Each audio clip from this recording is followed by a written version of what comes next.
Alice Springs. My name is Ken Husky. I'm the Director of Tour Operations for Best of the Best Tours. You are visiting today the San Gorgonio Wind Park. As you can see, it's appropriately named. This is a good place to have a wind park.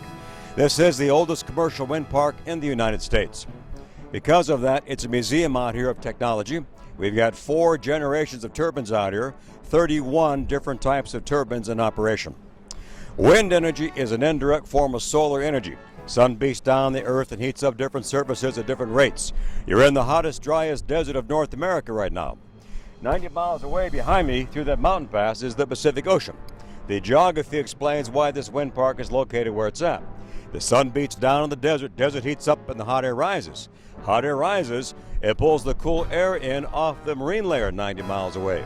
That cool air moves in, hits these big mountains behind me, and the wind begins to take the path of least resistance and funnels through the mountain pass. Mother Nature creates at this mountain pass what's called a Venturi effect. We average out here some 2,600 hours of wind velocities per year, ranging between 16 and 18 miles per hour. That makes this an ideal location for a wind farm. Right now we have about 25-mile-an-hour winds gusting up to about 35-mile-an-hour winds, and they're forecast to go a little higher. In fact, they just did.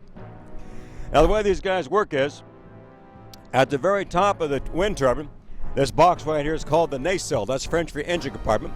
There's a device up here called an anemometer. Anemometer is going to detect the wind and the wind speed.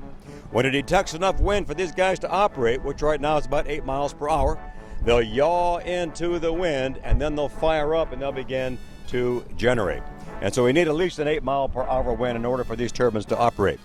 When the winds get past 55 miles an hour, they can damage themselves. They've got a 100-to-1 gear ratio. If on the outside here I'm doing 15 RPMs, on the inside I'm doing 1,500. They can overheat, and so we have a cut out speed, and that's going to be 55 miles an hour. They'll shut themselves down so they don't overheat.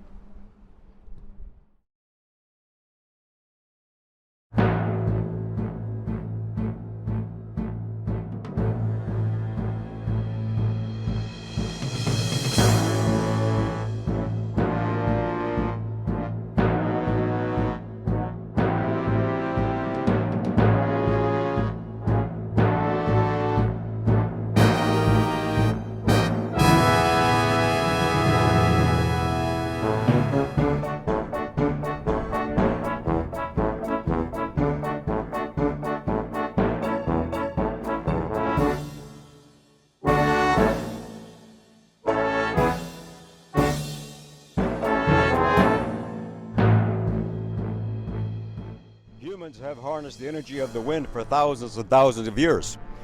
For ships, for example, and for grinding grain, for example. Out here we built our first electric wind turbine back in 1926. A fella from Texas had the idea, and he built it out here. Then he ran around California to raise venture capital. But unfortunately, the idea didn't take off back then, and so that turbine sat out here, was finally dismantled back in 1942. We revisited wind energy back in the late 70s and had our first commercial wind park out here in around 1980. And we are still building. As you look around you here, you see those all different sized turbines. We've got some really old ones that are over 25 years old. We've got 2 right up here in the ridge that are being built as we speak. Those great big ones up on the ridge are Vesta V90 models, so they're brand new. They're not even operational yet. They're still putting in the power to those. Each one of those turbines can serve 900 typical Southern California households. Those are made in Denmark. These behind me, the big tall ones here, are GE 1.5 megawatt units. Each one of those can serve 450 typical Southern California households. Those are manufactured in California. The 2 big ones on the ridge off to my left over here are called Nordex machines. They're made in Germany, 1.3 megawatts. This is an international industry. There are 37 nations now that have commercial wind farms in operation. Ours just happens to be the oldest.